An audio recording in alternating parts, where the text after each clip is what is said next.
All right, welcome to the Senior Bowl edition of The Dot, sponsored by Matt Bauer's Auto Group. And Nick, we have a first-round draft pick to talk about.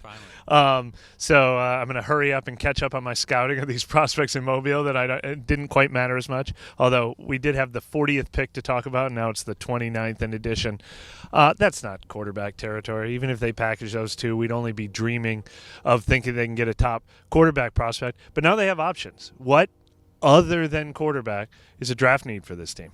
Yeah, it's definitely not the golden ticket to get your starting quarterback. So I think there's a handful of places that you start looking. Running back is a big need for this team. Probably not at 29, maybe at 40. That might be a little bit rich there. But they need pass rushers, the interior, off the edge. They need a tight end. They need a possession receiver. They could use more help on the offensive line. There are a lot of directions they can go. And just having that additional asset now makes it possible to address some of those needs. So I think it was a huge deal to trade Sean Payton. And now they can start to look at, okay, how do we be more competitive next season? Yeah, look, you can never pencil a position into a draft slot. And yes, it is actually possible they could take a guard at number 29 overall. And that doesn't mean you have to bring torches to the facility, but just gives you that one extra asset. We had said in a recent podcast, the defensive line is such a priority, they might have to spend even more than they're comfortable spending in free agency.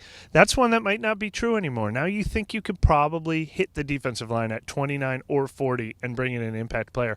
And the other thing I think it might do is maybe you spend on a quarterback in free agency even more than now, knowing that you have an extra draft asset to fill another need if you decide all of our free agency budget now has to go to a quarterback. But just having that extra asset when we know, and I think we agree, quarterback, defensive line, running back are three of the top priorities for this team this year.